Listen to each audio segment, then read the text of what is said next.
Little, few. Little का आशय होता है थोड़ा, फ्यू का आशय होता है कुछ। ये दोनों एक दूसरे के काउंटर पार्ट हैं। कैसे? जो लिटिल है वो एडजेक्टिव ऑफ क्वांटिटी है, ऐसा विशेषण जो मात्रा व्यक्त करता है।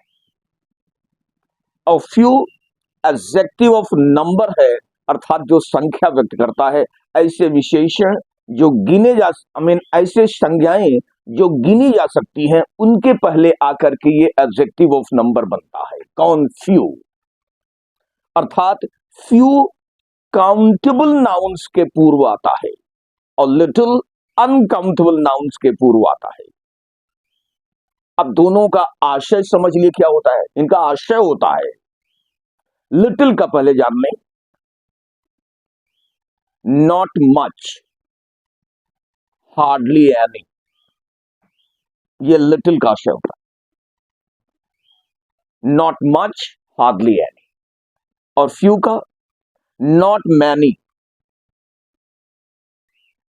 आप जानते हैं कि मच अनकाउंटेबल के लिए आता है और मैनी काउंटेबल के लिए आता है। नॉट मच, हार्डली एनी, ये लिटिल का तात्पर्य हुआ। और फ्यू का तात्पर्य क्या हुआ? Not many, hardly any.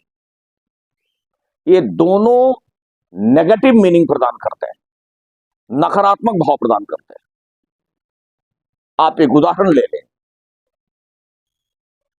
She has little hope of her sons recovery.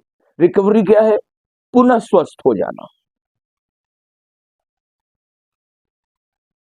अगर आपकी तबीयत खराब है, आप बीमार हैं, आपको कोई रोग हुआ है, उससे उबर जाने को रिकवरी कहते हैं।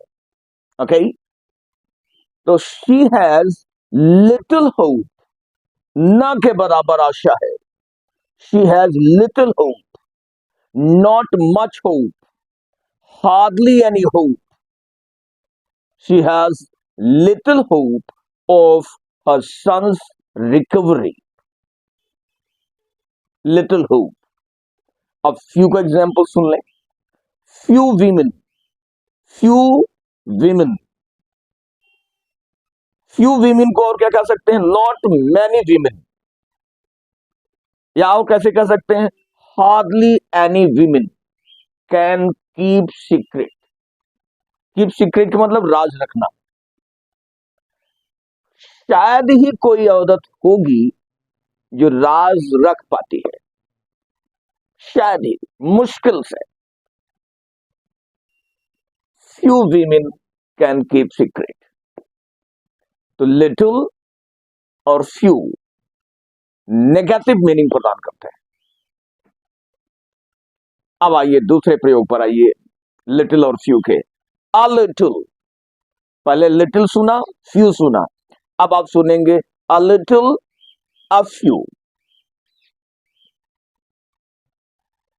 ओके? तो कैसे? अ लिटिल का तात्पर्य होता है सम, थोड़ा सा। दो नॉट मच,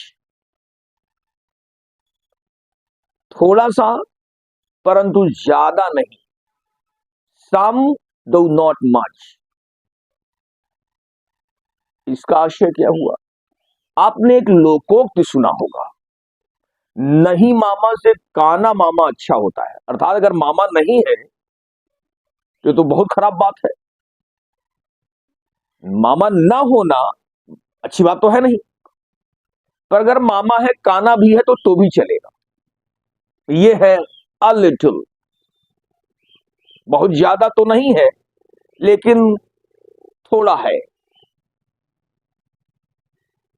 काना मामा है, काम चल जाएगा।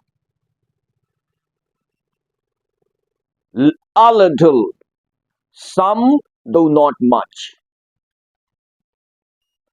और अ फ्यू का क्या अर्थ होता है? सम दो नॉट मैनी, कुछ हैं परंतु बहुत ज्यादा नहीं। अब इसका प्रयोग सुने आप। I have a little money, मेरे पास थोड़े पैसे हैं, बहुत ज्यादा तो नहीं है। आई हैव सम मनी दो not much. I have a little money का आशय हुआ कि आई हैव सम मनी दो नॉट मच, थोड़े पैसे हैं यद्यपि ज्यादा नहीं है। ये पॉजिटिव अर्थ रखता है, सकारात्मक। अब आप फ्यू को एग्जाम्पल सुन लें। I have got a few books, मेरे पास कुछ किताबें हैं, बहुत ज्यादा तो नहीं है लेकिन कुछ हैं। आई हैव सम बुक्स दो नॉट मैनी, मेरे पास कुछ किताबें हैं यद्यपि ज्यादा तो नहीं है लेकिन कुछ हैं। आई हैव सम बुक्स दो not many, I have a few books.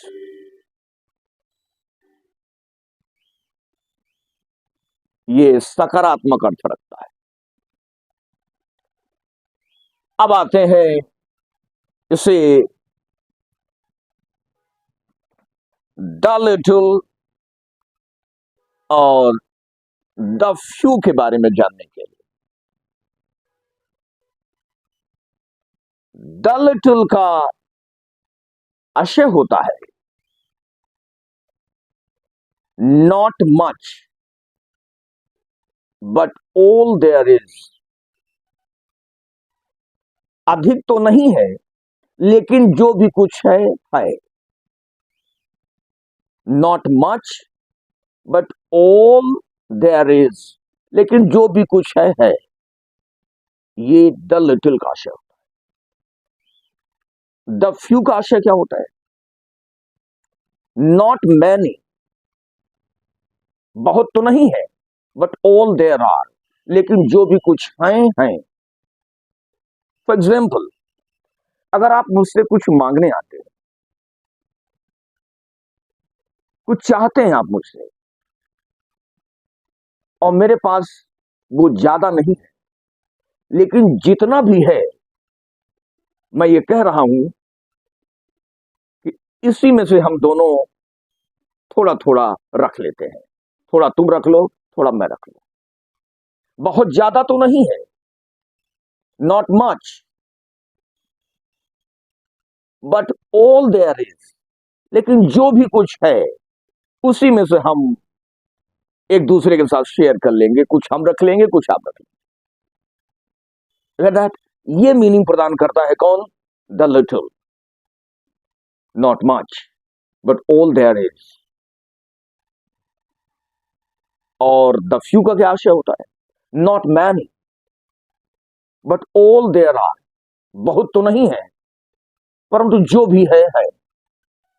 ये नकारात्मक और सकारात्मक दोनों भाव प्रदान करते हैं कि बहुत ज्यादा तो नहीं है पर जो भी है। अब इसका एग्जांपल आप समझ लीजिए। The few books I have, the few books I have are important and noticeable। जो भी कुछ किताबें मेरे पास हैं, बहुत ज्यादा तो नहीं है। The few books I have, जो भी कुछ किताबें मेरे पास हैं, आर इंपॉर्टेंट, वो महत्वपूर्ण किताबें हैं, एंड नोटिसेबल, और ध्यातव्य है, ध्यान देने योग्य किताबें हैं, अर्थात अच्छी किताबें हैं। Noticeable. The few books I have, इसका मतलब क्या हुआ? The few books I have not many books but all the books that I have, लेकिन वो सारी किताबें जो मेरे पास हैं आर इंपॉर्टेंट एंड नोटिसेबल। बहुत ज्यादा तो नहीं है लेकिन जो भी कुछ है वो महत्वपूर्ण है और ध्यातव्य है, नोटिसेबल। इसमें नकारात्मक मीनिंग भी है कि मेरे पास ज्यादा किताबें नहीं है, और सकारात्मक क्या है कि जो भी है वो इंपॉर्टेंट है और नोटिसेबल है। ओके, ये मैंने आपको द फ्यू का उदाहरण दिया। अब द लिटिल का सुन, द लिटिल मनी,